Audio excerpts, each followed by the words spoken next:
అందరికీ నమస్కారం.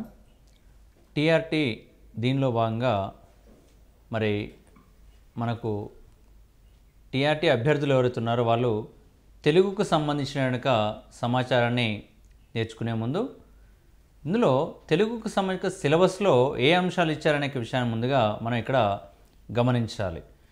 అందులో భాగంగా మనకి ఇచ్చిన అంశాల్లో భాష సంస్కృతి అనే అంశాన్ని మనకి ఇక్కడ ఇవ్వడం అనేది జరిగింది.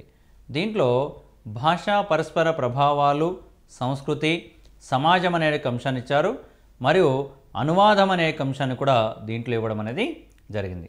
కాబట్టి ఈరోజు మనం భాషా పరస్పర ప్రభావాలు, సంస్కృతి, సమాజం అనేటువంటి అంశం గురించి మరియు అనువాదం అనే అంశం గురించి ఇక్కడ మాట్లాడుకోవడానికి ప్రయత్నం చేద్దాం.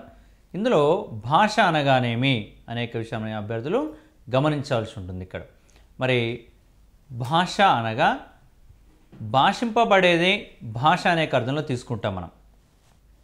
ఇక్కడ భాష్యతేతి భాష అన్నారు. అంటే భాషించడం అంటే మాట్లాడడం. మనం మాట్లాడేటువంటిది ప్రతి ఒక్క అంశం కూడా భాషగా అనబడుతుంది అనే అంశాన్ని దీంట్లో చెప్పడం అనేది జరిగిన అంశం ఇది. కాబట్టి భాష్యతేతి భాష, మాట్లాడేటువంటిది భాష అనే అర్థంలో తీసుకున్నారు. మరి భాష ఏం చేస్తుంది? భావ వ్యక్తీకరణకు, భావ గ్రహణానికి తోడ్పడేటువంటిది భాష అనేటువంటి అర్థంలో మనం ఇక్కడ తీసుకోవడం జరిగింది. మరి ఈ భాష అనేటువంటిది అమ్మఒడి నుంచి నేర్చుకున్న భాష అని, మాతృభాష అనే అర్థంలో తీసుకోవడం జరుగుతుంది. మనకు సహజంగా తీసుకున్న సందర్భంలో ఇక మన యొక్క భావాలని ఇతర వ్యక్తులకు తెలియజేసేటువంటి అంశంగా మనం ఇక్కడ తెలియడం జరుగుతుంది. మనుషులని, పశువులని వేరు చేసేది కూడా భాష అనే అర్థంలో మనం తీసుకోవడం అనేది జరుగుతుంది. కాబట్టి భాష అనేది మన యొక్క భావాలని ఇతరులకు తెలియజేయడం, ఇతరుల భావాలని మనకు తెలియజేసిన సాధనంగా దీంట్లో చెప్పడం జరిగింది. దీనికి సంబంధించి కొద్దిమంది కొన్ని నిర్వచనాలను కూడా ఇవ్వడం అనేది జరిగింది. దాంట్లో భాగంగా ఇక్కడ చెప్పిన అంశం ఏంటంటే మేధస్సు ప్రసరించే కాంతి భాష అని అన్నారు ఒక వ్యక్తి. ఓకేనా? మేధస్సు ప్రసరించే మేధస్సు ప్రసరించే కాంతినే భాష అని చెప్పారు. అతడు John Stuart Mill. John Stuart Mill భాషకిచ్చిన నిర్వచనం ఏమిటి అనేక అంశాన్ని ప్రశ్నగా అడగవచ్చు. కాబట్టి మేధస్సు ప్రసరించే కాంతియే భాష అని ఇతడు తెలియజేయడం జరిగిందంటున్నాడు. అంటే మేధస్సు అన్నాడు. ఇక్కడ మనకి మేధస్సు అంటేనే మనకు తెలిసిన అంశం అండి.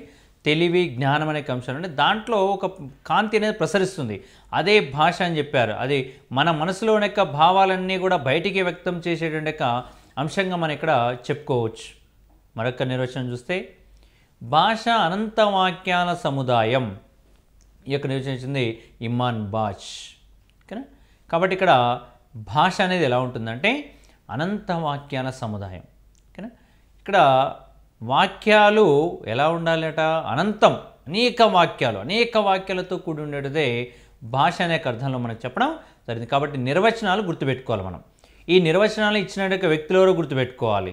కాబట్టి మేధస్సు ప్రసరించే కాంతి భాష అన్నది జాన్ స్టూవర్ట్ మిల్.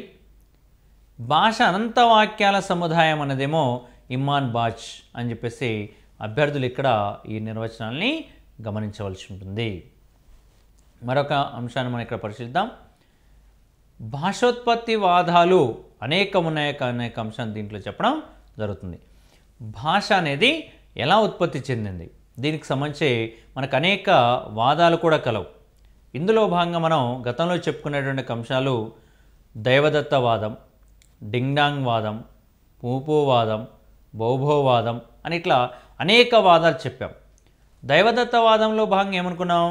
భగవంతుడే భాషను సృష్టించాడు అనే అంశాన్ని చెప్పడం జరిగింది.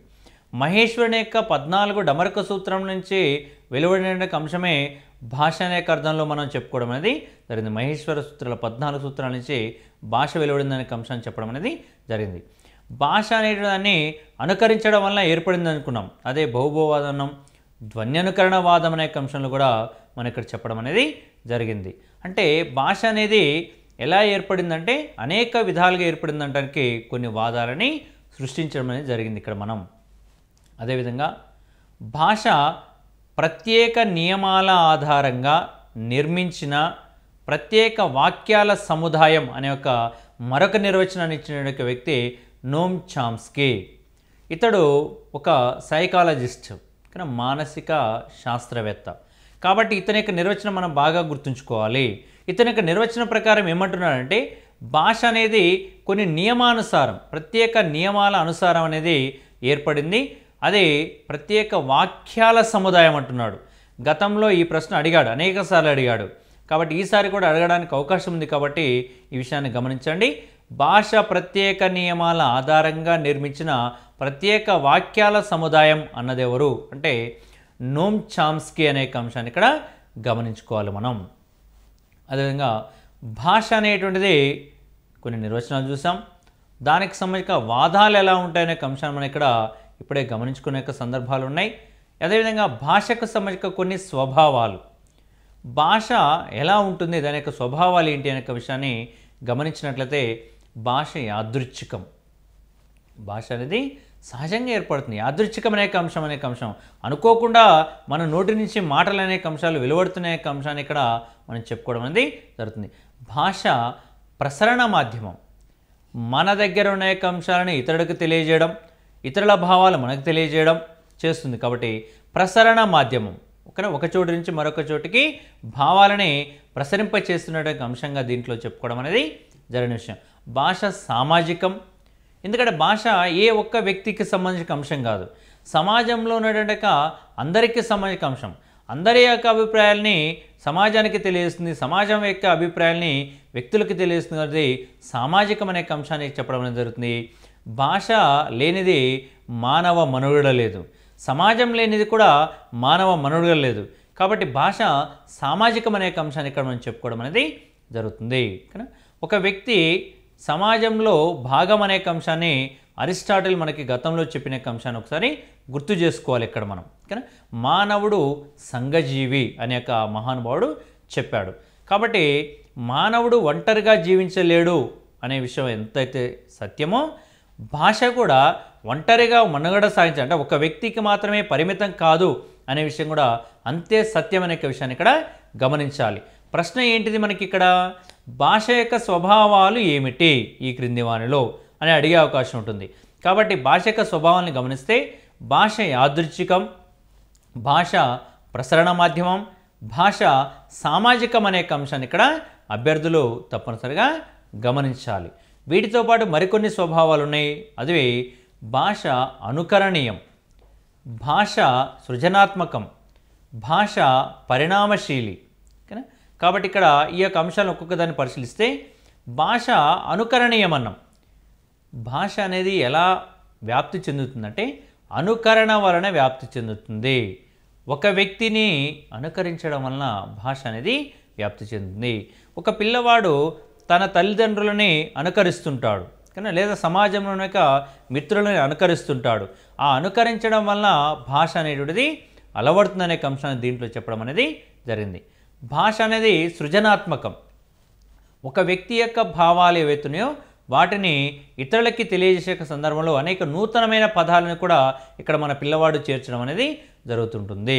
కానీ మనకి ఒక పదాన్ని తీసుకొని అనేక పదాలు తయారు చేయడం అనేది జరుగుతుంది. కానీ దీంట్లో క్రియాధాతువు అనే అంశాన్ని మనం చెప్పుకోవడం జరుగుతుంది. ధాతువాదాలను చెప్తాం మన యొక్క విషయాన్ని. కానీ ఒక క్రియను తీసుకొని, ఒక ధాతువుని తీసుకొని అనేక క్రియలను ఏర్పాటు చేస్తాడు. ఇదే సృజనాత్మకత అనే అంశాన్ని మనం చెప్పడం అనేది జరిగిన సందర్భాలు దీంట్లో గమనించుకోవచ్చు మనం. భాష పరిణామశీలి. పరిణామశీలి అంటే మార్పు చెందుతూ ఉంది అనే అంశాన్ని చెప్పడం జరుగుతుంది. సమాజంతో పాటు భాషలో మార్పు అనేటువంటిది సహజం అనే విషయాన్ని ఇక్కడ అభ్యర్థులు గమనించవలసి ఉంటుంది. మనం భాషని గమనించినప్పుడు ఒకానొక సందర్భంలో శాసన భాష అనే అంశం ఉండే, శాసనాలలో ఉన్న భాష ఏ విధంగా ఉండే, తర్వాత గ్రాంధిక భాష, గ్రంథాలలో ఉన్న భాష ఎలా ఉండే, వ్యవహారిక భాష నేడు వ్యవహారంలో భాష ఎలా ఉంది అనే విషయం మనం గమనించుకోవాలి. అంటే రాజులు పరిపాలించడం ఒక రకంగా ఉంది, గ్రంథాలు రాసినప్పుడు ఒక రకంగా ఉంది, తర్వాత రాజులు అంతమైపోయిన తర్వాత మనం ప్రజలందరం కూడా స్వతంత్రంగా వ్యవహరిస్తున్నప్పుడు ప్రజలు తమ యొక్క గ్రామీణ ప్రాంతాల్లో మాట్లాడుతున్న మాటనే అనుసరించాలని చెప్పేసి అనుకున్నప్పుడు ఏ రకంగా ఉంది అనే విషయాన్ని మనం ఒక్కసారి వాటిని పరిశీలించుకుంటే అర్థమవుతుంది. కాబట్టి భాష అనేది పరిణామశీలి అనే విషయాన్ని దీన్ని బట్టి మనం ఇక్కడ అవగతం చేసుకోవచ్చు.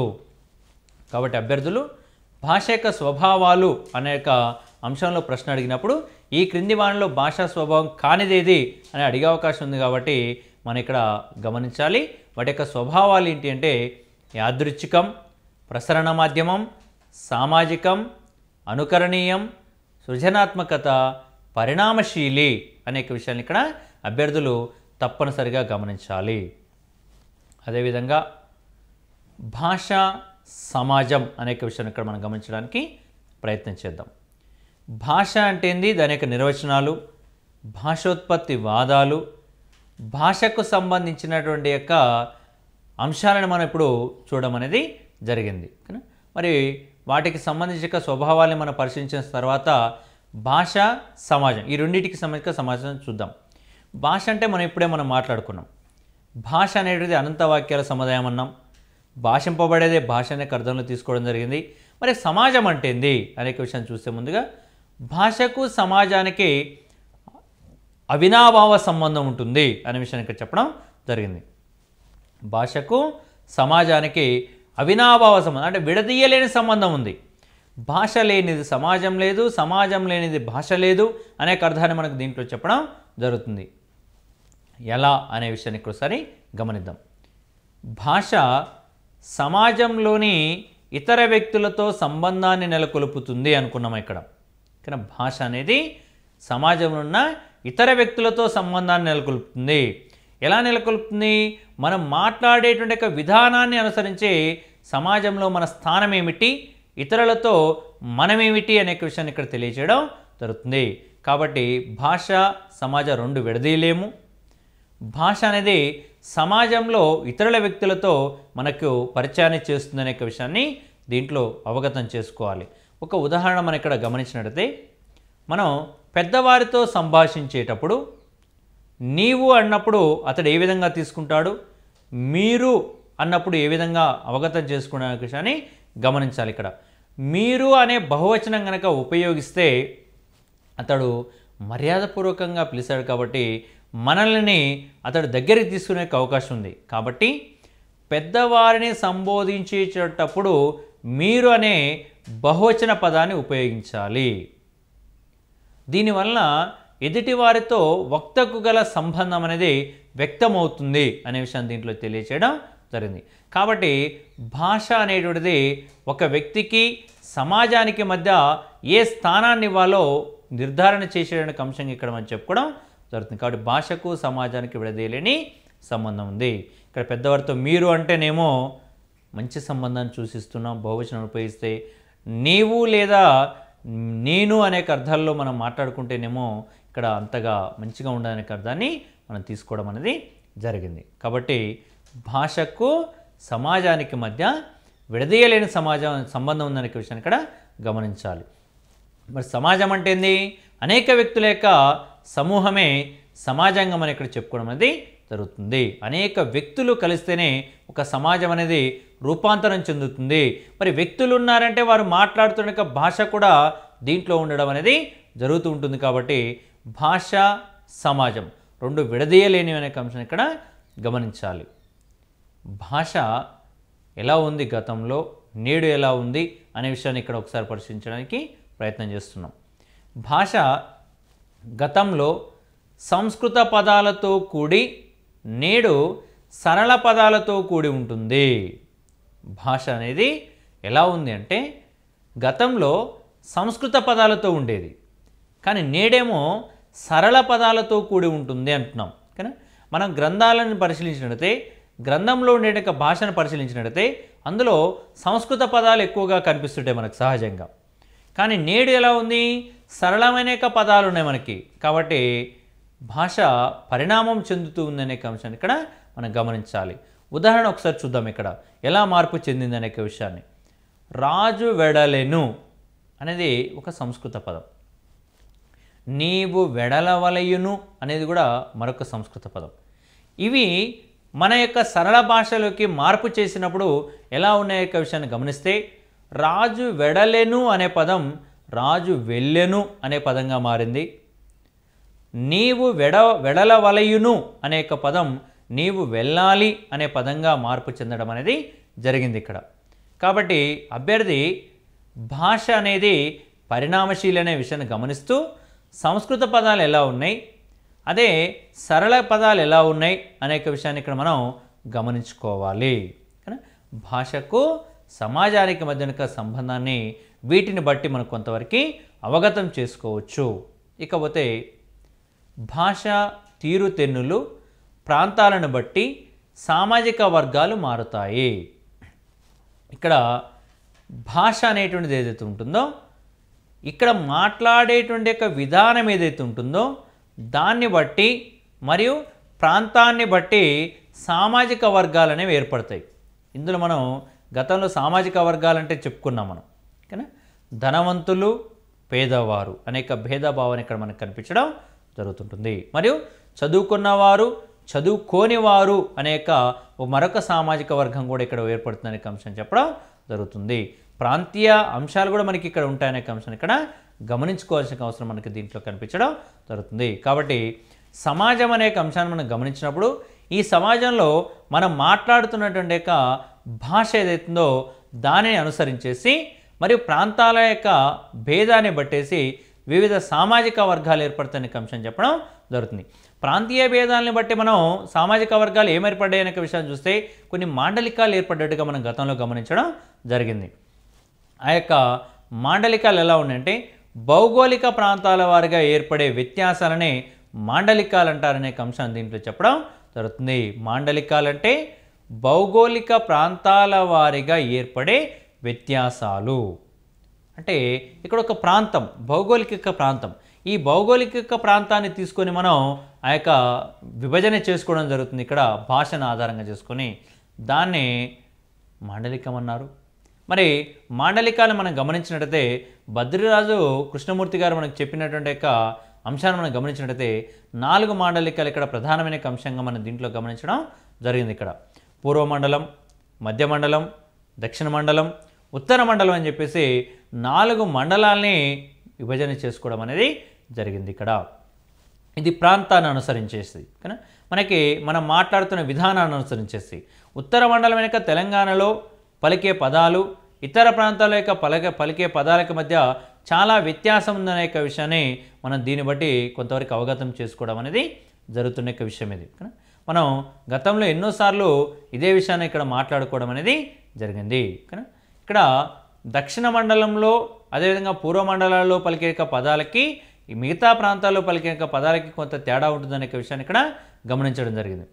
ఆంధ్ర రాష్ట్రం అనేటువంటిది, ఆంధ్రప్రదేశ్ అనేటువంటి అంశం ఏర్పడి కొనసాగినంత కాలం మనకి ఒక ప్రాంతాన్ని ప్రామాణిక భాషగా కూడా గుర్తించారని చెప్పేసి మనం గతంలో చెప్పుకోవడం జరిగింది. అదే కోస్తాంధ్ర భాష అనే అంశాన్ని ఇక్కడ మనం గమనించుకోవడం అనేది జరిగింది. ఇక్కడ మరి దీన్ని బట్టి పూర్వమండలం ఏదైతే ఉంటుందో పూర్వమండలంలో మాట్లాడిన భాషకి ఇతర మాటలకి ఇతర ప్రాంతాల భాషకి తేడా ఉందని చెప్పేసి మనం గమనించడం జరిగింది. ఇక్కడ పూర్వమండలంలో ఒక కూరగాయలను తీసుకున్నట్లయితే గోంగూర అనే పదం ఏదైతుందో దాన్ని దక్షిణ మండలంలో గోగాకని, అదేవిధంగా ఉత్తర మండలంలోకి వచ్చేసరికినేమో పుంటికూర అంటారనే విషయాన్ని అభ్యర్థులు మనకి దీన్ని బట్టి మార్పు చెందుతుందని చెప్పేసి గమనించాలి ఇక్కడ. అట్లనే సామాజిక వర్గాలు అని చెప్పేసి అనుకున్నాం మనం.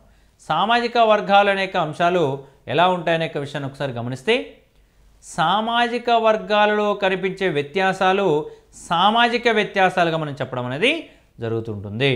సామాజిక వ్యత్యాసాలు ఎలా ఉంటాయి అంటే ఆర్థిక సంబంధాలను బట్టి, సంపదను బట్టి, అధికారాన్ని బట్టి, విద్యా అర్హతలను బట్టి సామాజిక వ్యత్యాసాలు కనిపిస్తాయి మనకి. ఇక్కడ ఆర్థిక సంపద, ధనవంతులు, పేదవారు అనే విషయాన్ని ఇక్కడ చెప్పుకున్నాం. సంపద అంటే కూడా అదే మనం సంపాదించుకోవడం, కానీ సంపాదితులు, అసంపాదితులు అనే అంశం ఇక్కడ మనం చెప్పుకోవడం జరుగుతుంది. అధికారం కానీ అంటే ఉన్నత అధికారులు, అధికారం లేనివారు, ఉద్యోగస్తులు, ఉద్యోగస్తులు కానివారు అనే విషయాన్ని ఇక్కడ విభజన చేసుకోవడం జరుగుతుంది. విద్యార్హతలను బట్టి చదువుకున్నవారు, చదువుకోని వారు అనేక విషయాన్ని ఇక్కడ మనం చెప్పుకోవడం అనేది జరుగుతున్న యొక్క అంశం ఇది. మనం చదువుకున్న వారి భాషకి చదువుకోని వారి భాషకి కొంత వ్యత్యాసం ఉంటుందనే విషయాన్ని ఇక్కడ మనం చెప్పుకోవడం అనేది జరిగింది. ఏంటిదా యొక్క వ్యత్యాసం అంటే మనం నిద్రించేటప్పుడు పడుకోవడానికి నేలపై వేసుకునేక ఒక అంశం ఉంటుంది, దాన్నే చాప అంటాం మనం. కానీ ఆ చాప అనే పదాన్ని చదువుకొని వారేమంటారంటే సాప అంటారు. కానీ చాప సాప ఈ రెండింటి మధ్య వ్యత్యాసం అనే అంశం మనకి ఇక్కడ కనిపించడం జరుగుతుంది. ఇది విద్యార్హతల్ని బట్టి మనకు వచ్చే అంశంగా చెప్పవచ్చు. అంటే ఆర్థిక పరంగా చూసినప్పుడు ఇక్కడ డబ్బు ఉన్నవారు లేనివారు మాట్లాడేట మాటల్ని మనం ఇక్కడ గమనించిన సందర్భాలు మనకి కనిపించడం అనేది జరుగుతుంది. కొంచెం ఆర్థికంగా ఉన్నవారు ఉపయోగించే పదాలు ఏంటంటే డిన్నర్, లంచ్ ఇలాంటి పదాలని వాళ్ళు ఉపయోగించడం అనేది జరుగుతుంటుంది. అదే మామూలు వాళ్ళైతేనేమో ఇక్కడ అన్నం తిన్నాము లేదా భోజనం చేస్తామనే అర్థంలో ఇక్కడ మనకి చెప్పుకోవడం జరుగుతుంది. దాన్ని కూడు అనే అర్థంలో కూడా మన వాళ్ళు ఉపయోగించడం అనేది జరుగుతుంది. ఇట్లా సామాజిక వ్యత్యాసాలు, మాండలికాలు అనే అంశాలు సమాజంలో ఒక భాగంగా మనకి ఇక్కడ కొనసాగుతున్నాయనే విషయాన్ని మనం ఇక్కడ గమనించాలి. అయితే ఇక్కడ ఇచ్చిన సామాజిక వ్యత్యాసాలని ఆధారంగా చేసుకొని సమాజాన్ని ఉన్నత, మధ్య, నిమ్న వర్గాలుగా విభజించారు. సామాజిక వ్యత్యాసాన్ని ఆధారంగా చేసుకొని సమాజాన్ని ఎన్ని వర్గాలు అంటే 3 వర్గాలుగా వర్గీకరించారు. 1 ఉన్నత వర్గం, 2 మధ్యవర్గం, 3 నిమ్న వర్గంగా ఇక్కడ విభజించినట్టుగా మనకి కనిపించడం జరుగుతుంటుంది. ఇక్కడ ఉన్నత వర్గం వాళ్ళు సంపాదన ఎక్కువ ఉన్నవారు ఆర్థికులు అనే అంశాన్ని తీసుకోవచ్చు. మధ్యస్థంగా ఉన్నవారు తక్కువ వర్గానికి చెందిన వారుగా ఈ యొక్క సమాజాన్ని విభజన చేసినట్టుగా మనకి ఇందులో కనిపించడం అనేది జరుగుతున్న విషయం. ఇక ఇది సమాజానికి సంబంధించిన సమాచారం. కాకపోతే సంస్కృతి అనేక అంశాన్ని మనం తీసుకున్నప్పుడు సంస్కృతి అంటే ఏంది అనేక విషయాన్ని ఇక్కడ గమనించేక ముందుగా మానవుల కార్యాచరణ పద్ధతిని, జీవిత విధానాలను తెలిపేదే సంస్కృతి అనేక అంశాన్ని మన వాళ్ళు తెలియచేయడం జరుగుతుంది. అంటే మానవుల యొక్క కార్యాచరణ పద్ధతి, మానవుడు ఉదయం లేచిన దగ్గర నుంచి సాయంత్రం వరకు లేదా పుట్టినప్పటి నుంచి గిట్టేంత వరకు కూడా ఆయన ఏ కార్యాలు చేస్తాడు అనేక ఒక పద్ధతిని, జీవిత విధానాలు, జీవితంలో ఎలాంటి యొక్క పనులు చేస్తాడనే విధానాన్ని తెలియజేసే విధానమే సంస్కృతి అనేక అంశాన్ని చెప్పడం జరుగుతుంది. అంటే మనం ఆచరించే ప్రతి ఆచార సాంప్రదాయాలు ఏవైతున్నాయో అవన్నీ కూడా ఇందులో భాగంగా వచ్చినట్టుగా మనం ఇక్కడ అవగతం చేసుకోవచ్చు. మరొక అంశాన్ని ఇందులో చెప్పారు, మానవుడు సమాజంలో సముపార్జించే జ్ఞానం, నమ్మకం, కళ, నీతి, చట్టం, ఆచారాలు మొదలైన అన్నీ కూడా సంస్కృతిలో భాగమనే అర్థాన్ని దీంట్లో చెప్పడం జరుగుతుంది. అంటే మానవుడు సమాజం అనే అంశంలో భాగంగా ఉన్నాడని చెప్పుకున్నాం మనం ఇప్పుడే. కానీ సమాజం అంటేనే మానవుల యొక్క కలయిక అనుకున్నాం. సమాజంలో భాగంగా భాష అనేక విధాలుగా ప్రభావితం చేస్తుందన్నాం. మాండలికాలు ఉన్నాయని చెప్పుకున్నాం, సామాజిక వ్యత్యాసాలు ఉన్నాయని అనుకున్నాం. ఈ మాండలికాలు, సామాజిక వ్యత్యాసాల్లో భాగంగా మానవుడు అనేక విషయాన్ని నేర్చుకుంటున్నాడు. అందులో భాగంగా సముపార్జనిక జ్ఞానం కావచ్చు, నమ్మకం కావచ్చు, కళ కావచ్చు, నీతి, చట్టం, ఆచారాలు ఇవన్నిటినీ మనం సంస్కృతి అనేక అంశంలో చెప్పడం జరుగుతుంది. సంస్కృతి అనగానేమి అంటే మానవుల కార్యాచరణ పద్ధతిని, జీవిత విధానాలను తెలిపేది, మానవుడు సమాజంలో సముపార్జించే జ్ఞానం, నమ్మకం, కళ, నీతి, చట్టం, ఆచారాలు మొదలైన వాటిని సంస్కృతి అంటారనే అర్థంలో మనం ఇక్కడ చెప్పుకోవడం జరిగింది.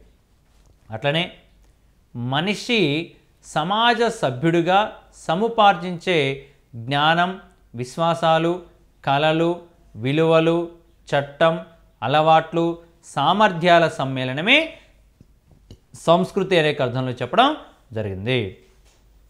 ఇక్కడ జ్ఞానంతో పాటు విశ్వాసాలు ఉన్నాయి, కళలు, విలువలు, చట్టం, అలవాట్లు అనేక అంశాలు దీంట్లో భాగంగా మనకు కనిపించడం అనేది జరుగుతున్న యొక్క విషయం మనం ఇక్కడ అభ్యర్థి గమనించాలి. మరి ఇందులో మానవుడికి సంబంధించినటువంటి అలవాట్లు అనేక అంశం చెప్పుకున్నాం. అంటే మనం ప్రతినిత్యం కూడా సమాజంలో మనం అనుసరించేటువంటి అలవాట్లు అనేక అంశం, సామర్థ్యాలు, మనం ఈ యొక్క వ్యక్తి పని చేయగలనే సామర్థ్యాలు ఉన్నాయి. వీటన్నిటిని కూడా మనం సంస్కృతిలో భాగంగా మనం ఇక్కడ చెప్పుకోవడం అనేది జరుగుతుంటుంది. విశ్వాసాలు, నమ్మకాలు, అనేక మూఢనమ్మకాలు ఉండొచ్చు లేదా ఇతర నమ్మకాలు ఉండొచ్చు, ఇవన్నీ కూడా సంస్కృతిలో భాగంగా ఉన్నాయి. నమ్మకాలు, విశ్వాసాలలో భాగంగానే మనం ఏం చేస్తున్నామంటే అనేక పండుగలని ఆచరించడం అనేటువంటి అంశాన్ని చెప్పుకోవడం అనేది జరుగుతూ ఉంటుంది. కానీ మనం ఈరోజు చేసుకునే పండుగలు సంస్కృతిలో భాగంగానే చెబుతున్నారు. కళలో భాగంగా జానపదానికి సంబంధించిన అనేక అంశాలు ఉన్నాయి.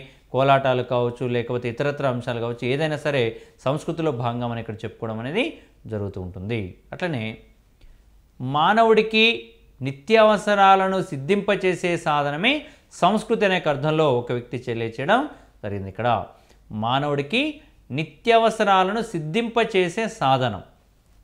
ప్రతినిత్యం కూడా మనం ఏ అంశాలనైతే కావాలని కోరుకుంటున్నామో వాటిని మనకు అందించేటువంటిదే సంస్కృతి అనే అర్థాన్ని ఈ నిర్వచనంలో చెప్పడం అనేది జరిగింది. మనుషుల సంపూర్ణ జీవన విధానం, ఆ విధానంలోని మానసిక, సామాజిక, భౌతిక పరిసరాలే సంస్కృతి అనే అర్థంలో మలినోస్కీ అనేక వ్యక్తి యొక్క నిర్వచనాన్ని ఇవ్వడం అనేది జరిగింది. మలినోస్కీ ప్రకారం మనకి సంస్కృతి అంటే అర్థం ఏంటంటే మనుషుల యొక్క సంపూర్ణ జీవన విధానం. అంటే మనిషి పుట్టినప్పటి నుంచి మరణించేంత వరకు కూడా సంపూర్ణంగా జీవనాన్ని కొనసాగిస్తున్నాడు. అందులో భాగంగా ఉండే ప్రతి అంశం కూడా ఇక్కడ సంస్కృతిలో భాగంగా చెప్పడం జరిగింది. అంటే ఇక్కడ ఇంకా ఆయన ఏం చెప్పాడు, దాంట్లో భాగంగా మానసిక పరమైన, సామాజిక పరమైన, భౌతిక పరమైన పరిసరాలు ఇక్కడ సంస్కృతి అనే అంశంలో చెప్పడం జరుగుతుంది. మానవుడు మానసికంగా ఏ విధంగా ఆలోచన చేస్తున్నాడు, సామాజికంగా ఎలా నడుచుకోవాలి, భౌతిక పరంగా పరిసరాలతో ఏ విధంగా ప్రభావితం చేస్తున్నవి, ఈ అంశాలన్నీ కూడా సంస్కృతిలో భాగమనే అంశం చెప్పడం జరిగింది. కాబట్టి ఇక్కడ అభ్యర్థి ప్రశ్న అనే అంశాన్ని మనం గమనించిన సందర్భంలో ఏంటిదంటే మలినోస్కీ యొక్క నిర్వచనం ఏంటిది, మలినోస్కీ నిర్వచనం ప్రకారం సంస్కృతి అంటే ఏంది అనే విషయాన్ని అడిగే అవకాశం ఉంది. లేదా సంస్కృతి అనగానేమి అని కింద 4 ఆప్షన్లు ఇచ్చేసి దీనికి సంబంధం లేనిది మరొక అంశం ఇచ్చే అవకాశం ఉంది. కాబట్టి అభ్యర్థులు ఈ యొక్క అంశాన్ని ఇక్కడ తప్పనిసరిగా గమనించవలసిన అవసరం ఎంతైనా ఉంటుంది. ఇక మలినోస్కీ నిర్వచనం ప్రకారం సంస్కృతి 2 రకాలుగా మనకి ఇక్కడ కనిపించడం జరుగుతుంది. ఒకటి భౌతిక సంస్కృతి, 2 అభౌతిక సంస్కృతి. మనకు భౌతికం అంటేనే కనిపించే సంస్కృతిగా మనం చెప్పడం జరుగుతుంది, అభౌతికం అంటే కనిపించే అంశంగా చెప్పడం జరుగుతుంది. మరి ఇతని యొక్క అనుసారం భౌతిక సంస్కృతిలో భాగంగా ఏ అంశాలు ఉన్నాయి, అభౌతిక సంస్కృతిలో భాగంగా ఏ అంశాలు ఉన్నాయి యొక్క విషయాన్ని ఒకసారి గమనిద్దాం. మొదటగా భౌతిక సంస్కృతిని గమనిద్దాం. ఇక్కడ భౌతిక సంస్కృతిని గమనించిన యొక్క సందర్భంలో అతను ఏమంటున్నాడంటే భౌతిక సంస్కృతిని నాగరికత అని కూడా అంటారని చెప్పారు. ఇక్కడ భౌతిక సంస్కృతిని నాగరికత అంటారనే అంశాన్ని కూడా ఇక్కడ తెలియచేయడం జరిగింది.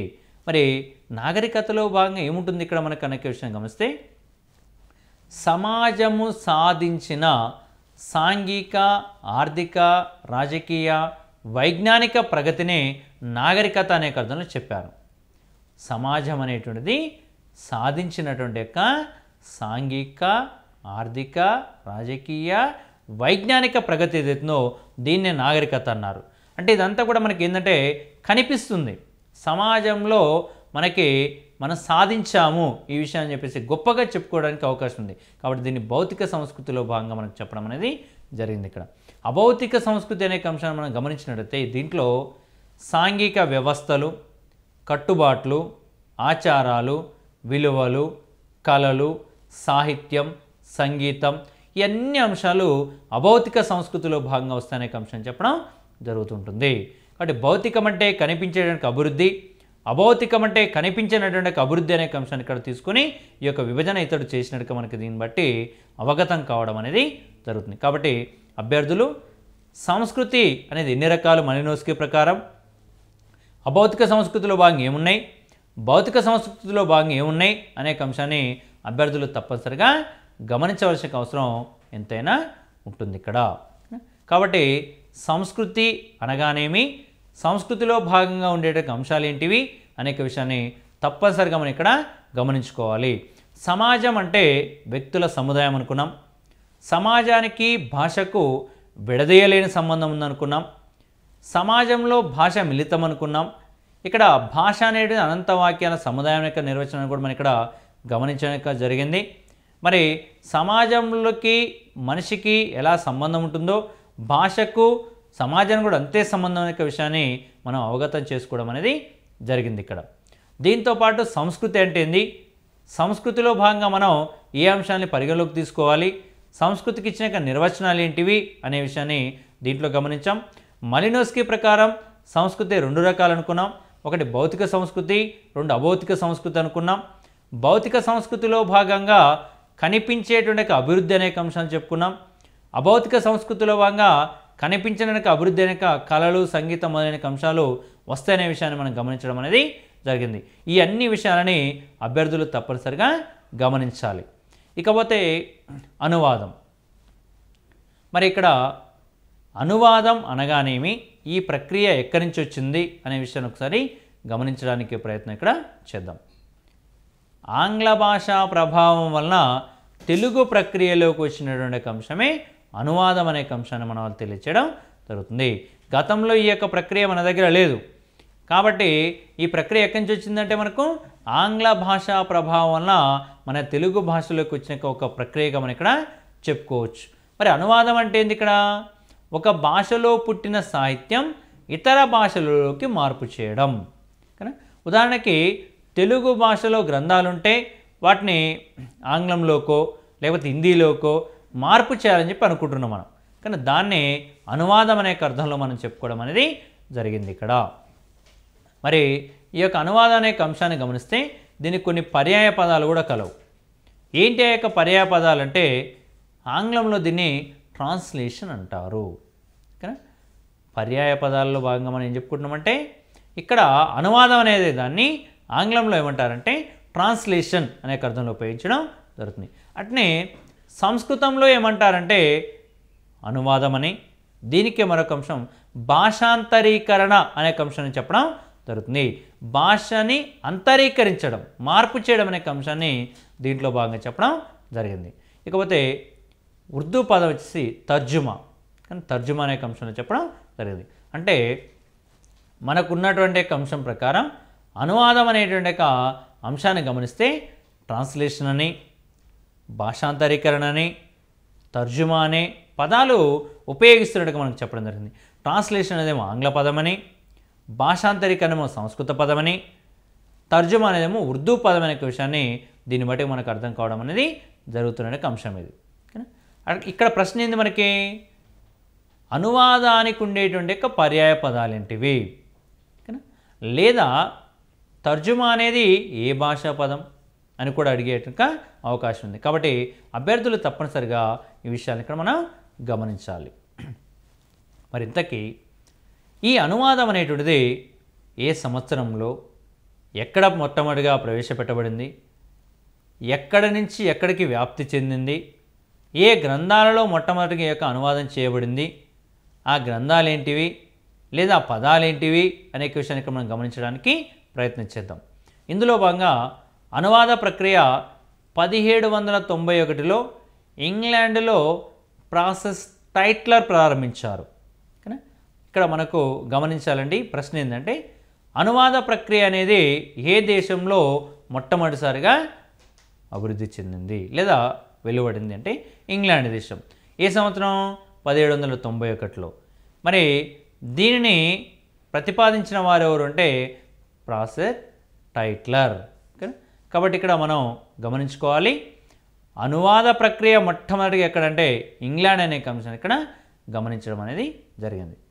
ఇతడి యొక్క అంశాన్ని మొట్టమొదటిగా ఎక్కడ తెలియజేశారనే విషయాన్ని గమనిస్తే essay on the principles of translation, essay on the principles of the translation అనే గ్రంథంలో ఈ యొక్క మొట్టమొదటిసారిగా ఇది ఒక పరిశోధన గ్రంథంగా చెప్పడం జరిగింది.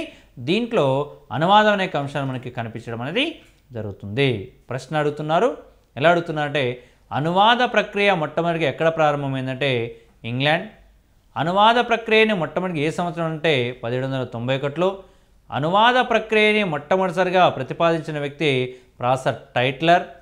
అనువాద ప్రక్రియ అనేది మొట్టమొదటిసారిగా అనువాద ప్రక్రియకు సంబంధించిన మొట్టమొదటి పరిశీలన గ్రంథం, పరిశోధన గ్రంథం ఏంటంటే essay on the principles of translation అనే విషయాన్ని ఇక్కడ గమనించాలి.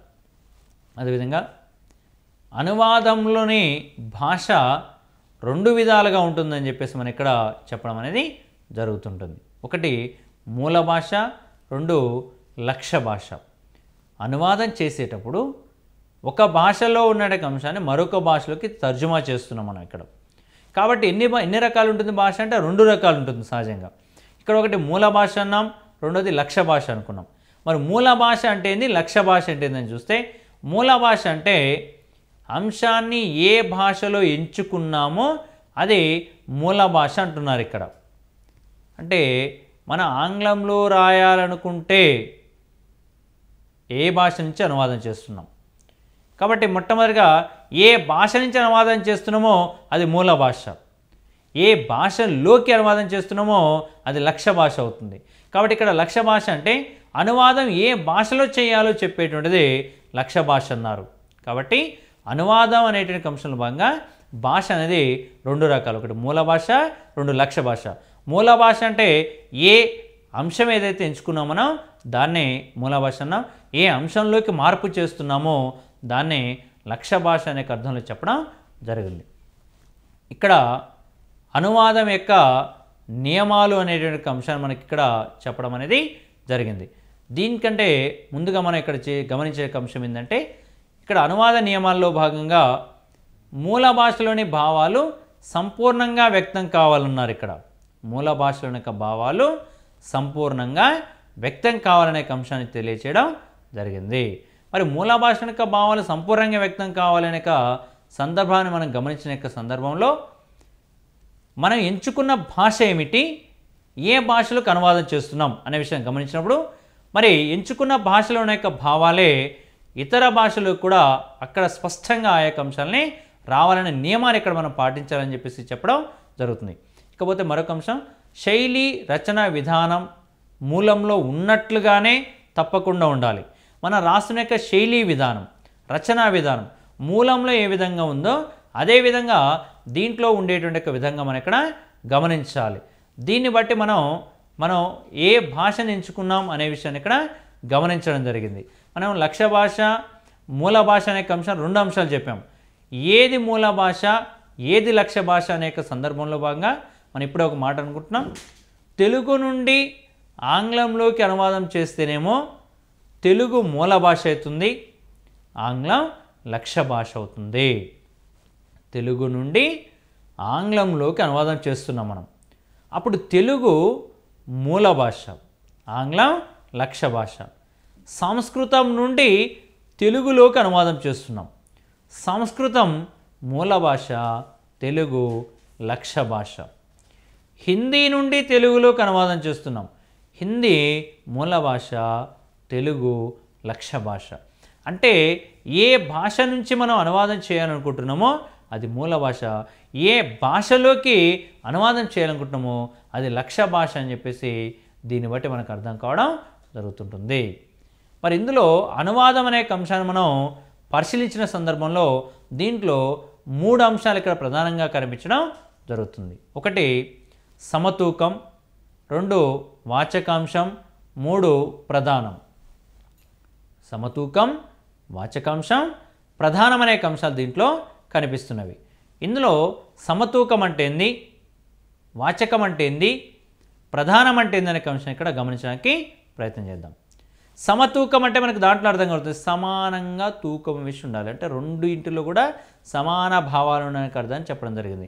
ఇందులో మనం తీసుకున్న నిర్వచనం ఏంటంటే మూల భాషలోని అర్థం లక్ష్య భాషలో రావాలి.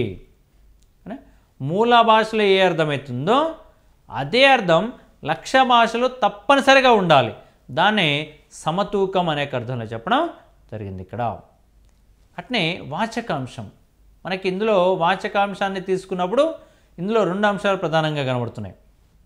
ఒకటి కోశాంశం, రెండు వ్యాకరణాంశం.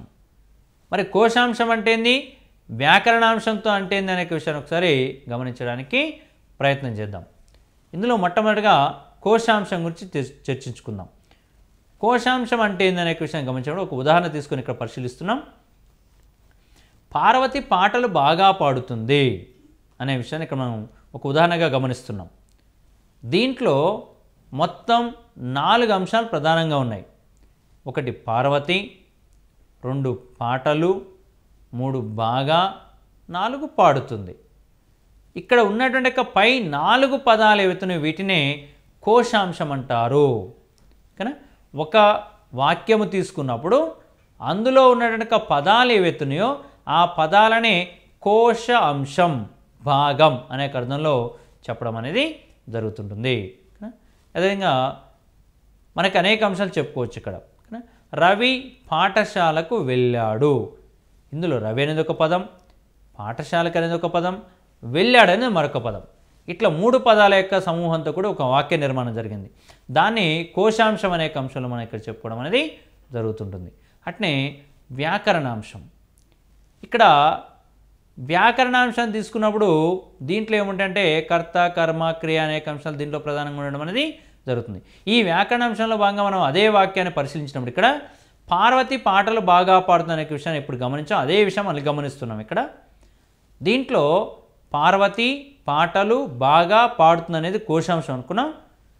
దీన్ని వ్యాకరణాంశంలో భాగంగా మార్పు చేసినప్పుడు పార్వతి అనేది ఒక కర్త అని, పాట అనేది ఒక కర్మ అని, బాగా అనేది ఒక విశేషణమని, పాడుతుంది అనేది ఒక క్రియ అని ఇట్లా మనం కర్త, కర్మ, క్రియ, విశేషణం అనే అంశాలను ఆధారంగా తీసుకొని ఇక్కడ వాక్యాన్ని విభజన చేసుకోవడం అనేది జరిగింది. ఇది వ్యాకరణ అంశంగా మనం చెప్పడం జరుగుతుంది. ఓకేనా? మనం అనువాదంలో భాగంగా మనం తీసుకున్నప్పుడు సమతూకం అనే అంశం తప్పనిసరిగా ఉండాలనే అంశం అనే ఇక్కడ దీంట్లో చెప్పడం జరిగింది.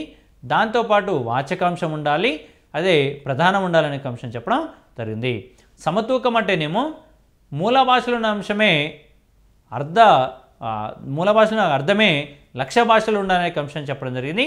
వాచకాంశం అంటేనేమో కోశాంశం వ్యాకరణాంశంతో కూడింది అనుకున్నాం. అదేవిధంగా ఇప్పుడు ప్రకరణం అనే అంశాన్ని ఇక్కడ మనం చూడడానికి ప్రయత్నం అనేది చేద్దాం. ఇదే ప్రధానం అనే అంశంలో కూడా మనం ఇక్కడ తీసుకోవడం జరిగింది. ఇక్కడ ఒక పదానికి అనేక అర్థాలు అనే అంశం ఉండడాన్ని ప్రకరణం అనే అంశం చెప్పడం జరిగింది. ఒక పదానికి అనేక అర్థాలు ఉండడం. ఉదాహరణ ఒకసారి గమనించినది మనం సైంధవం తీసుకురా అనే ఒక పదం ఉంది మనకి. దీనిలో సైంధవం అనే పదానికి అనేక అర్థాలు ఉంటాయని చెప్పేసి అభ్యర్థులు గమనించాలి. ఇక్కడ 2 అర్థాలు కనబడుతున్నాయి మనకి. సైంధవం అంటే లవణం, లవణం అంటే ఉప్పు. ఓకేనా? ఉప్పు అనేది ఒక అర్థం, మరొక అర్థం గుర్రం. ఓకేనా? ఇక్కడ సైంధవం అంటే ఉప్పు అని, గుర్రం అనే 2 అర్థాలు ఉంటాయనే అంశాన్ని అభ్యర్థులు తప్పనిసరిగా గమనించగలగాలి. మరి ఈ సందర్భాన్ని మనం వాక్య నిర్మాణంలో ఉపయోగించేటప్పుడు జాగ్రత్తగా ఉపయోగించాలి. ఇక్కడ మరి సైంధవం తీసుకురా అనేటువంటి అంశాన్ని భోజనం చేసేటప్పుడు ఏ అర్థంలో ఉపయోగిస్తారు, యుద్ధానికి వెళ్ళేటప్పుడు లేదా బయటికి వెళ్ళే సమయంలో ఏ అంశాన్ని అర్థంగా తీసుకుంటారని చెప్పేసి ఒక అభ్యర్థి గమనించగలగాలి. మన అభ్యర్థులందరూ కూడా గమనించగలగాలి. ఇక్కడ భోజనం చేసేటువంటి యొక్క సందర్భం ఏదైతుందో ఆ సందర్భంలో ఏమని ఉపయోగిస్తారంటే ఉప్పు తీసుకురా అనే అర్థంలో ఉపయోగిస్తారు ఇక్కడ.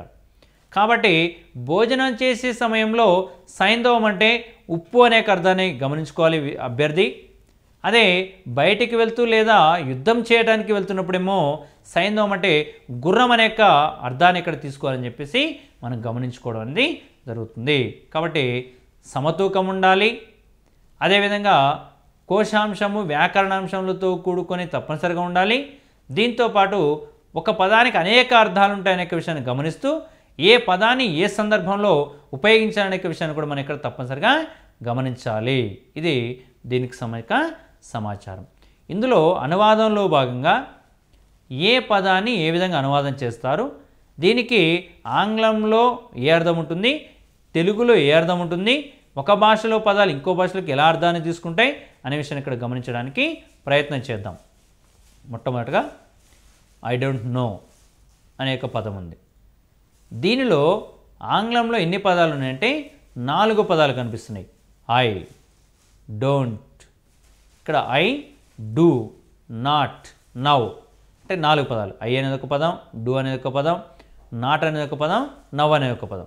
అదే తెలుగులోకి వచ్చేసరికి దీన్ని ఏమని మాట్లాడవచ్చు మనం అంటే నాకు తెలియదు అని 2 పదాలు మనకి ఇందులో కనిపిస్తాయి. ఓకేనా? అక్కడ 4 పదాల యొక్క సమూహం ఉంది, ఇక్కడ 2 పదాలు కనిపిస్తున్నాయి. ఒకవేళ ముభావంగా మనం చెప్పినట్టయితే తెలియదు అని కూడా మనం చెప్తాం. ఇక్కడ ఒకే ఒక్క పదం కనబడుతుంది. కాబట్టి అభ్యర్థి గమనించేది ఏంటంటే అనువాదం అనే విషయం తీసుకున్నప్పుడు అందులో ఉండే పదాలు ఇందులో వచ్చే పదాలు ఎలా ఉన్నాయనే విషయాన్ని గమనించాలి. పదాలు ఎక్కువ తక్కువ అనే అంశం కాకుండా దాని యొక్క అర్థం అనేది చెడిపోకోకుండా ఉండేటట్టుగా అభ్యర్థి వాటిని తర్జుమా చేయాలని చెప్పేసి మనం ఇక్కడ చెప్పుకోవడం గమనిస్తున్నాము, గమనించాలి తప్పనిసరిగా. మరొక పదాన్ని తెలుగులో తీసుకుంటే దేవుడు నిన్ను చల్లగా చూడాలి అనేది ఒక పదం ఉంది. మరి దీన్ని గనక ఇంగ్లీష్లోకి అనువాదం చేసినట్లయితే, ఆంగ్లంలోకి అనువాదం చేసినట్లయితే may God cost cold looks on you అని ఒక వ్యక్తి దాన్ని తర్జుమా చేశాడు అనుకుందాం ఉదాహరణకి. ఓకేనా, may God cost cold looks on you అనే అంశం ఉంది. ఇలా అనువాదం చేయవచ్చా అంటే ఇది అనువాదం చేసిన యొక్క విధానం కాదు అనే అంశాన్ని ఇక్కడ అభ్యర్థి మనకు చెప్పడం అనేది జరుగుతుంది. ఎందుకో కాదు అంటే కోల్డ్ అంటే చల్లగా అనే అర్థం ఉంటుంది, లుక్స్ అంటే చూడమని అర్థం. కానీ ఇక్కడ కోల్డ్ లుక్స్ అంటే చూడాలి, చల్లగా చూడనే అర్థాన్ని తీసుకోవడం అనే అంశం అట్లా ఉన్నట్టుగా అనువాదం చేస్తే సరిపోదనే అంశాన్ని ఇక్కడ మనం గమనించాలి. మరి కోల్డ్ లుక్స్ అంటే అర్థమైంది ఇక్కడ అంటే అనాధారంతో చూడాలనే అర్థాన్ని ఇక్కడ గమనించాలి, అనాధారంతో చూడాలి. మరి దాన్ని ఇంగ్లీష్లోకి ట్రాన్స్లేషన్ చేస్తే ఏమవుతుందంటే God wants to be cold, God wants to be cold అనే అంశాన్ని ఇక్కడ చెప్పడం జరుగుతుంది. కాబట్టి ఒక పదాన్ని ఇంకొక భాషలోకి తర్జుమా చేసేటప్పుడు ఏ అర్థాన్ని ఇస్తుంది అనే అంశాన్ని మనం గమనిస్తూ అర్థం చెడిపోకుండా ఉండేటట్టుగా మన పదాలను రూపకల్పన చేయాలని చెప్పేసి దీన్ని బట్టి మనకు అర్థం కావడం అనేది జరుగుతుంటుంది. గతంలో మోడల్ స్కూళ్ళలో కూడా ఇలాంటి యొక్క ప్రశ్నలు అడిగారు. కాబట్టి అభ్యర్థి తప్పనిసరిగా గమనించవలసిన అవసరం ఎంతైనా ఉంటుందని చెప్పేసి మనం ఇక్కడ చెప్పుకోవచ్చు. మరొక పదాన్ని తీసుకొని తర్జుమా చేస్తే I will beat you black and blue. ఓకేనా, ఇక్కడ I will beat you black and blue అంటున్నాం. ఓకేనా, అంటే నలుపు నీలం అనే అర్థాన్ని మనం తీసుకొని ఒకవేళ రాసినట్లయితే ఈ విధంగా రాయవచ్చా అనే విషయం గమనిద్దాం. నిన్ను నల్లగా నీలంగా చితక్కొడతాను అనేటువంటి అంశం ఉంది. ఇది తప్ప ఒప్ప అంటే తప్పు అనే అర్థం తీసుకోవాలి. ఓకేనా, నల్లగా నీలంగా అనే పదాలు ఇక్కడ మనకి రావు. ఓకేనా, కాబట్టి దీన్ని గనక తెలుగులోకి అనువాదం చేస్తే ఏమవుతుంది అనే విషయం చూస్తే నిన్ను బాగా చితక్కొడతాను అనేది సరైన పదంగా ఇక్కడ చెప్పుకోవడం అనేది జరుగుతుంది. కాబట్టి రేపు పరీక్షలో మనకి ఇదే విధంగా ఒక ఆంగ్ల పదాన్ని ఇచ్చి కింద 4 ఆప్షన్లు ఇస్తాడు మనకి. మనం ఇప్పుడు ఇక్కడ చూసిన 2 ఆప్షన్లు ఇక్కడ కనిపిస్తున్నాయి. ఇదే విధంగా మిగతా 2 ఆప్షన్లు కూడా ఇచ్చే అవకాశం ఉంటుంది. కాబట్టి అభ్యర్థి తప్పనిసరిగా ఆంగ్ల పదాన్ని తెలుగులోకి అనువాదం చేసేటప్పుడు ఎలా అర్థం చేసుకోవాలనే విషయాన్ని ఇక్కడ గమనించాలి. బ్లూ బ్లాక్ అనే అంశాన్ని ఇక్కడ మనం తీసుకున్నప్పుడు బ్లాక్ అంటే నలుపని, బ్లూ అంటే నీలం అనే అర్థాన్ని తీసుకొని కనుక ఇక్కడ నిన్ను నల్లగా నీలంగా కొడతానని చెప్పేసి కనుక అర్థం తీసుకుంటే తప్పు అవుతుంది అని అభ్యర్థులు గమనించాలి. ఏది సరైన సమాధానం? నిన్ను బాగా చితక్కొడతాను అనేది సరైన సమాధానం అవుతుందనే అంశాన్ని అభ్యర్థులు ఇక్కడ గమనించాలి. మరొక పదం మచ్ యాడో అబౌట్ నథింగ్, మచ్ యాడో అబౌట్ నథింగ్ అనే పదం ఇక్కడ ఉంది. ఈ పదాన్ని కనుక తీసుకొని తెలుగులోకి అనువాదం చేస్తే ఏమవుతుంది అనే అంశాన్ని గమనిస్తే టీ కప్పులో తుఫాను అనే పదబంధం ఇక్కడ మనకి కనిపించడం అనేది జరుగుతుంది. అక్కడ ఎక్కడ కూడా టీ కప్ అనే అంశాలు ఎక్కడ కనబడతలేవు మనకి. కానీ మచ్ యాడో అబౌట్ నథింగ్ అనే అంశాన్ని తీసుకుని మాత్రం టీ కప్పులో తుఫాన్ అనే అంశం మనకి కనిపించినట్టుగా ఇక్కడ చెప్పడం జరిగింది. ఇక్కడ ఇది గతంలో మోడల్ స్కూల్ అడిగిన ప్రశ్న ఇది.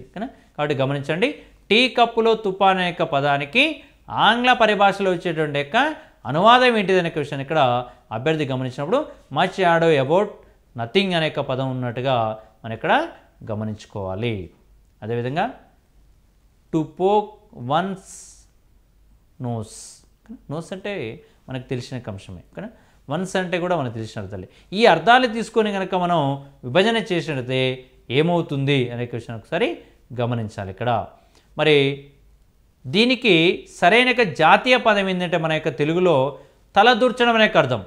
కానీ ఇక్కడ టు పోక్ వన్స్ నోస్, ఒక్కసారి తలదూర్చు అనేక ఇక్కడ మనకి అంశం అనేది రావడం జరుగుతుంది. ఇక్కడ నోస్ అంటే మనకి ఇక్కడ కనిపించిన అర్థం తల అనే అర్థంలో తీసుకోవడం జరిగింది ఇందులో. కాబట్టి ఈ యొక్క విషయాన్ని గమనించాలి అభ్యర్థులు ఇక్కడ. కాబట్టి టు పోక్ వన్స్ నోస్ అంటే తలదూర్చడం అనే అంశం వ్యవహారంలో ఉన్నట్టుగా అభ్యర్థులు గమనించాలి.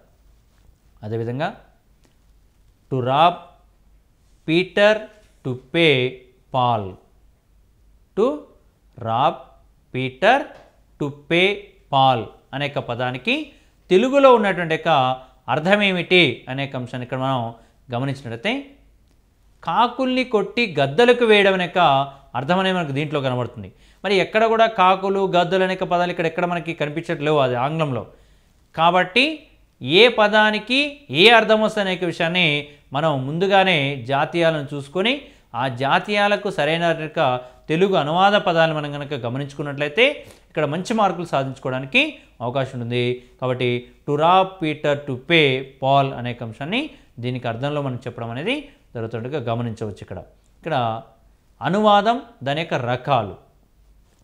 అనువాదం అనే విషయాన్ని మనం తీసుకున్నప్పుడు దీంట్లో కొన్ని రకాలు కనబడుతున్నాయి. ఏంటి అంటే విషయాన్ని బట్టి మనకి రకం సమాచార అనువాదం, సాహిత్యానువాదం, వైజ్ఞానిక సాంకేతిక అనువాదం అనే అంశాలు మనకు దీంట్లో కనిపించడం జరుగుతుంది.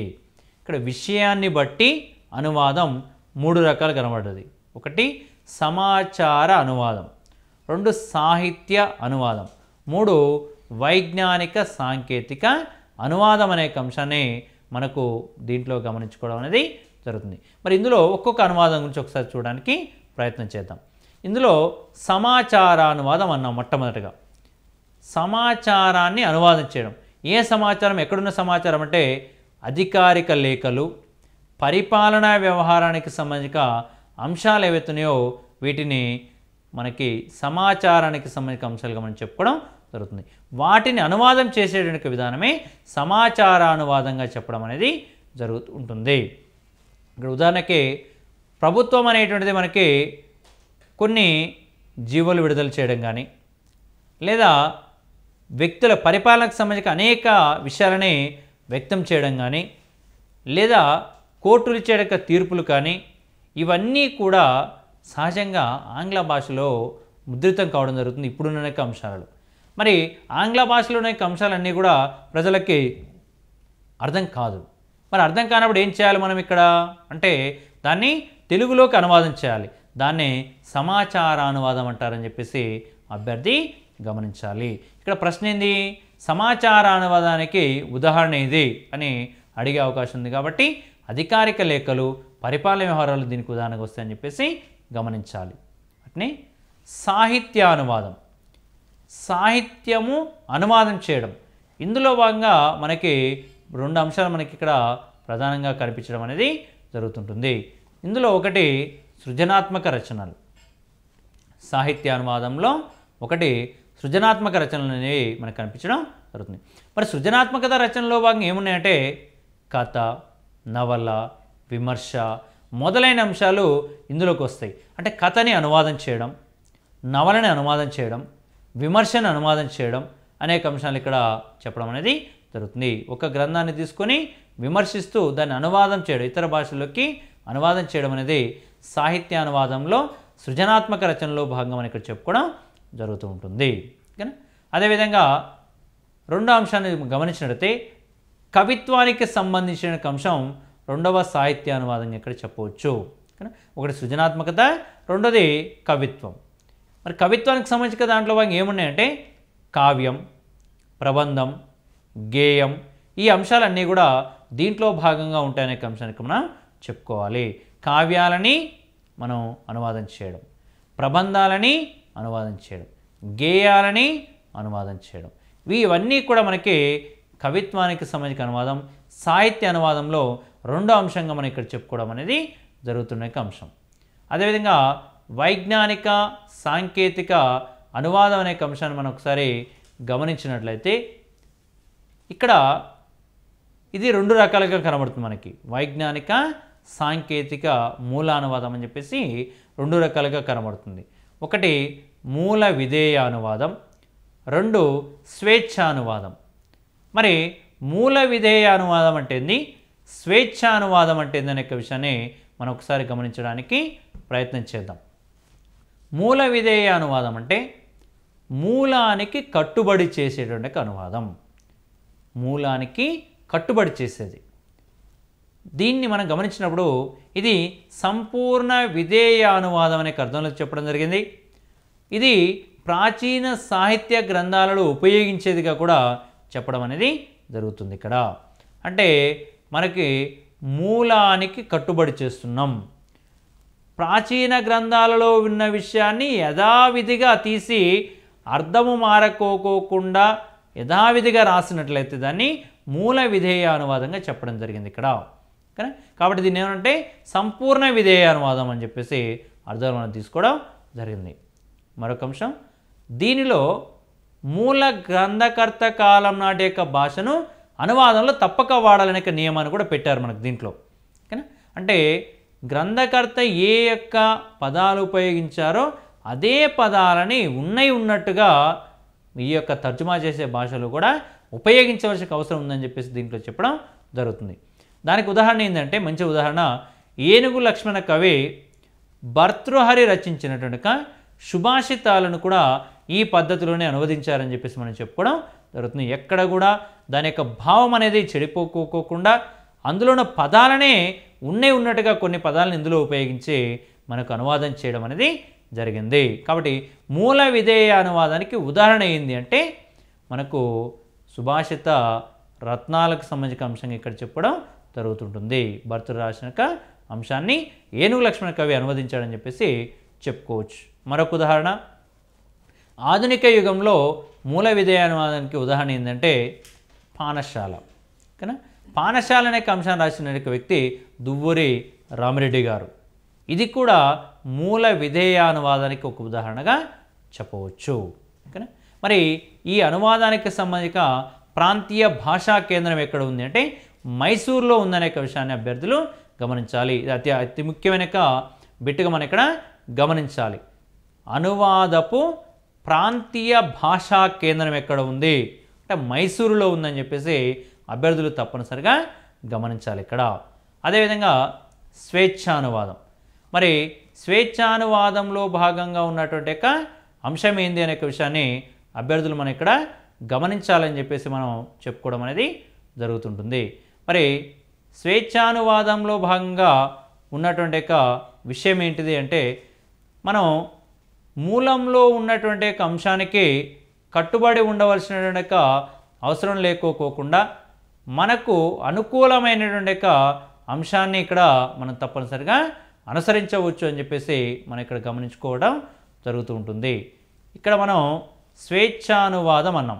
స్వేచ్ఛానువాదంలో ఏం చెప్తున్నామంటే మూలంలోని ప్రధాన అంశాలను స్వీకరించి కొంత స్వతంత్రించి రాయడం. మూలంలోని ప్రధాన అంశాలను స్వీకరించి కొంత స్వతంత్రించి రాయడాన్ని స్వేచ్ఛానువాదంగా చెప్పడం అనేది జరిగింది. మూల విధేయ అనువాదంలో పదాను పద్ధతిని అనుసరిస్తే స్వేచ్ఛానువాదంలో భావాన్ని అనువదించే సాంప్రదాయం ఉంటుందనే విషయం చెప్పడం జరుగుతుంది. ఇక్కడ ప్రశ్న అడగొచ్చు మనల్ని, మూల విధేయ అనువాదంలో పదానువాద పద్ధతి ఉంటే స్వేచ్ఛానువాదంలో ఏ పద్ధతి అమల్లో ఉంది అడగొచ్చు. అంటే భావ అనువాదం అనే పద్ధతి ఇందులో ఉందని చెప్పేసి చెప్పవచ్చు. కాబట్టి అభ్యర్థి ఈ రెండు విషయాల్ని ఇక్కడ తప్పనిసరిగా గమనించాలని చెప్పేసి మనం ఇక్కడ చెప్పుకోవడం జరుగుతూ ఉంటుంది. ఇందులో భాగంగా భాష సమస్యలు అనేక అంశాన్ని మనకి దీంట్లో చెప్పడం జరిగింది. ఏంటిదా భాష సమస్యలు? మూల భాష, లక్ష్య భాష పదాలు వేరువేరుగా ఉండడం. ఓకేనా? మనకు ఉదాహరణ ఒకసారి దీన్ని గమనించినది. ఇక్కడ షీ బఫెలో అనేక పదం ఉంది. షీ బఫెలో అనేక పదాన్ని తెలుగులో మనం గేదె అంటాం, కానీ ఆడ గేదె అని, ఇక్కడ మగ గేదె అనేక పదాలు ఎక్కడ కూడా ఉపయోగించాం. కాబట్టి ఇక్కడ కొంత సమస్య రావడానికి అవకాశం ఉంటుంది. మరియు ఓల్డ్ చర్చ్ అనేక పదాన్ని తీసుకున్నప్పుడు పాత దేవాలయం అంటాం. ఓల్డ్ అంటే ముసలి అనేక అర్థంలో కాదు ఇక్కడ. కాబట్టి ఇక్కడ మూల భాష, లక్ష్య భాష అనేక అంశాలు తీసుకున్నప్పుడు అక్కడ పదాలలో కొంతవరకే సమస్య ఉంటుందని చెప్పేసి మనం ఇక్కడ చెప్పుకోవడం జరిగింది. ఇకపోతే ఏ భాషలోనైనా ఉన్న పదాన్ని అర్థం మార్చకుండా లక్ష్యలిపిలోకి రాస్తే దానిని లిప్యంతరీకరణ అంటారు. ఓకేనా?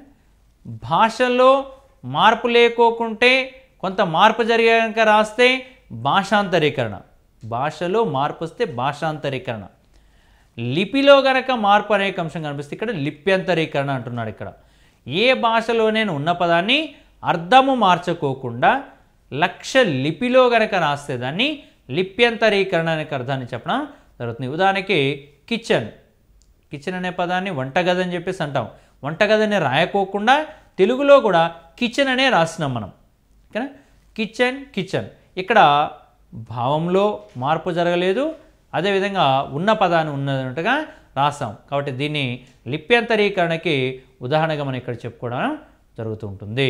ఇక్కడ అనువాదం, ఈ అనువాదంలో పాటించవలసిన కొన్ని నియమాల గురించి మనం ఇక్కడ మాట్లాడుకోవడం అనేది జరుగుతుంది. అనువాదానికి ఇచ్చిన అంశం క్షుణ్ణంగా వినడం, చదవడం చేయాలి. ఇక్కడ అనువాదంలో ఉన్న యొక్క అంశం ఏదైతుందో దాన్ని క్షుణ్ణంగా వినడం, చదవడం అనే యొక్క అంశాన్ని ఇక్కడ మనం తప్పనిసరిగా అభ్యర్థులు గమనించాలని చెప్పడం జరుగుతుంది. అంటే ఒక భాషలో ఉన్న విషయాన్ని వేరే భాషలోకి మనం అనువదించాలంటే మొట్టమొదటి దాన్ని వినాలి లేదా చదవాలి. ఓకేనా, అట్లనే మూల భాషకు దగ్గరగా లక్ష్య భాషలోని వ్యాకరణం, పదజాలం ఉండాలి. మూల భాషలో ఏదైతే భాష ఉందో అదే భాషకు సంబంధించినటువంటి యొక్క పదాలు, అర్థాలు అనేటువంటి అంశాలు లక్ష్య భాషలో తప్పనిసరిగా రావాలి. ఈ యొక్క నియమాలను మనం తప్పనిసరిగా పాటించాలనే విషయాన్ని మనం ఇక్కడ చెప్పడం అనేది జరుగుతుంటుంది. ఇది భాష, సమాజం, సంస్కృతి అనే అంశాలు మరియు అనువాదం అనేటువంటి అంశానికి సంబంధించిన విషయం. భాషకి సమాజానికి విడదీయరా సంబంధం ఉంటుంది. భాషలో సంస్కృతికి సంబంధించిన అంశాలు ఎలా మిళితమై ఉన్నాయి, అనువాద ప్రక్రియ ఎలా ఉంటుంది, అనువాదాన్ని ఒక భాష నుంచి మరొక భాషకు ఎలా అనువాదం చేయాలి, దాని యొక్క అనువాదం యొక్క రకాలేంటివి అనేక విషయాన్ని అభ్యర్థులు తప్పనిసరిగా గమనించి మంచి మార్కులు సాధిస్తారని చెప్పేసి కోరుకుంటూ సెలవు తీసుకుంటున్నాం. నమస్కారం.